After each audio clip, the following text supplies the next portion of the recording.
আজকে তোমাদের সাথে যে ভিডিওটা শেয়ার করতেছি এটা হচ্ছে গত সপ্তাহের গত শুক্রবারের ভিডিও। তো এবার যেহেতু 2025 বৃক্ষ মেলা শুরু হয়েছে, তো এটা আমার বাসা থেকে হেঁটে যাইতে 5 থেকে 7 মিনিট লাগে। তো আমিও চলে গিয়েছিলাম বৃক্ষ মেলাতে। তো এবারের বৃক্ষ মেলার গেটটা অনেক সুন্দর করেই সাজানো হয়েছে। এখানে পাট জাতীয় জিনিস দিয়ে গেটটাকে ডেকোরেশন করা হয়েছে, অনেক সুন্দর লাগতেছিল বাইরে থেকে দেখতে। তারপর আমরা ঢুকে গেলাম মেলার ভিতরে। বেসিক্যালি যারা মেলায় যেতে পছন্দ করো শুক্র শনিবারটা অ্যাভয়েড করবা, কারণ ওই দিন অনেক মানুষ থাকে। আর গরমের মধ্যে এত মানুষের ভিড়ে ঢুকলে কিছু ঠিক মতো দেখাও যায় না, আর অনেক ভিড়।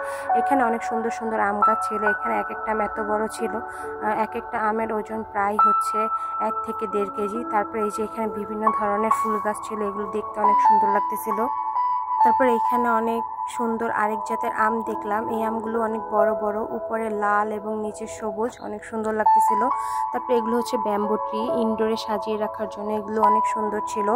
যারা ইনডোরে গাছ রাখতে পছন্দ করো এই গাছগুলো কিনতে পারো এবারে বৃক্ষ মেলা থেকে। তারপর এখানে আরও অনেক গাছ দেখলাম যেগুলো আমাদের বাসার আশেপাশে এমনিই হয়ে থাকে, এগুলোও এখানে বিক্রি করা হচ্ছে। অনেক মানুষ যারা গাছ পছন্দ করে তারা এগুলোই কিনে নিয়ে যাচ্ছে। তারপর ইনডোরে আরও সুন্দর সুন্দর হচ্ছে গাছ দেখলাম, অনেক সুন্দর। আর তোমরা তো দেখেছো, এটা আমি কিনে এনেছিলাম 100 টাকা দিয়ে এবার বৃক্ষ মেলা থেকে। তারপর এটার মধ্যে আরও সুন্দর সুন্দর গাছ দেখছিলাম, ফুল গাছ, মানে বিভিন্ন রকমের বিভিন্ন ধরনের ফুল গাছ ছিল, বিভিন্ন কালারের। কাঠগোলাপেরই অনেকগুলো জাত ছিল। তোমরা যারা কাঠগোলাপ পছন্দ করো লাগাতে পারো এখান থেকে কিনে এনে। তারপর এই বাগান বিলাস ফুলটা বেশি সুন্দর ছিল। এটার কালার এবং হচ্ছে ছোপ ছোপ আকারে এই গাছটা অনেক সুন্দর লাগতেছিল। এই বাগান বিলাসের কালারটাই অনেক বেশি ফুটেছিল, মাঝখানে সাদা অংশটা অনেক সুন্দর। তারপর একটা দোকানে দেখলাম যে মাছের অ্যাকোরিয়াম, তো এখানে একটা পিচ্চি বাবু দাঁড়িয়ে দেখতেছিল। তারপর দেখেন এই খেজুর গাছটার মধ্যে লেখা আছে এখানে হাত দেওয়া নিষেধ, কিন্তু কিছু মানুষ তারপরে এই খেজুরগুলোতে হাত দিয়ে ধরে ধরে ছবি তুলছে, মানে কিছু বলার নেই। তারপরে এই গাছগুলোর নাম তো জিজ্ঞেসই করতে পারি না, এত মানুষের ভিড়, তাদেরকে যে ডেকে জিজ্ঞেস করবে এগুলোর দাম কত বা নাম কি, পারি নাই। তারপর পাখির বাসাও ছিল, যারা ছাদে অনেক বড় গাছ লাগিয়েছে চাইলে এই পাখির বাসা নিয়ে সাজিয়ে রাখতে পারো। তারপর আরও বিভিন্ন ধরনের ফুলের চারা দেখলাম। তারপর মেলার মধ্যে এবার মাটির জিনিসের দোকান ছিল। এই দোকানে অনেক মাটির শোপিস পাওয়া যাইতেছিল, যারা ঘরকে সাজিয়ে রাখতে পছন্দ করে বা শৌখিন যারা, এই দোকান থেকে অনেক সুন্দর সুন্দর জিনিস কিনে নিয়ে আসতে পারে। তারপর আরও সুন্দর মাটির দোকান ছিল, এখানে মাটির পাতিল, প্লেট এবং গ্লাস, চায়ের কাপ, তারপর ব্যাংক, মাটির পুতুল, অনেক কিছুই পাওয়া যাচ্ছিল। তো অনেক সুন্দর লাগতেছিল। তারপরে আমি একটা মাটির গ্লাস এবং প্লেট দেখি, এই যে এটার দাম ছিল মাত্র 100 টাকা। এটা আমার কাছে অনেক ভালো লাগছিল।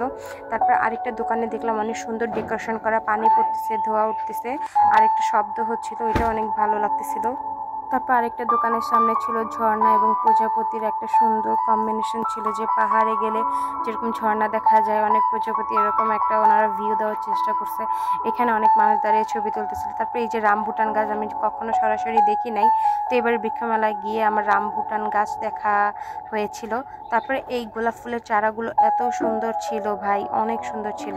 আমি কিনি নাই, কারণ আমার বাসায় গোলাপ ফুল রাখার মতন জায়গা নাই, বা আমার বাসায় যেটুকু জায়গা আছে মানে রোদ পড়ে না, গাছ কিনলে গাছ মারা যাবে। তো এখানে এই ক্যাকটাস গাছগুলো বেশি সুন্দর ছিল, মানে সব মিলিয়ে অনেক সুন্দর। আর মানুষের এত ভিড় ছিল ভাই, মানে ভালো মতো কিছু দেখার মতন। আর যারা ছাদ বাগান করে চাইলে এই পদ্ম ফুল কিনে লাগাতে পারে, অনেক সুন্দর। তারপরে এইখানে দেখবেন যে বাঁশ দিয়ে মানে অনেক সুন্দর করে ডিজাইন করে তারা ইনডোরের জন্য গাছ রেডি করে রাখছে। তারপরে এই যে চিপস, বাদাম ইত্যাদির দোকান ছিল, মানে খাওয়া দাওয়ার, টুকটাক খাওয়া দাওয়ার জন্য। তারপরে এখানে খাঁটি মধু পাওয়া যাচ্ছিল। তারপরে বিভিন্ন রকমের আচারের আইটেম ছিল। তারপরে এই যে এই গার্ডেনটা অনেক বেশি সুন্দর ছিল, কিন্তু ঢুকতে পারি নাই, অনেক মানুষ ছিল। আর আমি মেলা গেলে সবসময় এটা খুঁজতাম যে এই ছোট ছোট ঘর বাড়ি, মানুষ ভালো লাগতো আমার কাছে, মানে কি বলবো। তারপর যারা বাগান বাড়ি পছন্দ করে, এত সুন্দর বাড়ি, গাছপালা, চারপাশে ছোটোখাটো পুকুর, এরকম বাড়িও তৈরি করতে পারে। তারপরে এই আমরা বেরিয়ে গেলাম, পুরো মেলা ঘুরে দেখছেন কত মানুষ। তো পুরো ভিডিওটা দেখার জন্য সবাইকে অসংখ্য ধন্যবাদ।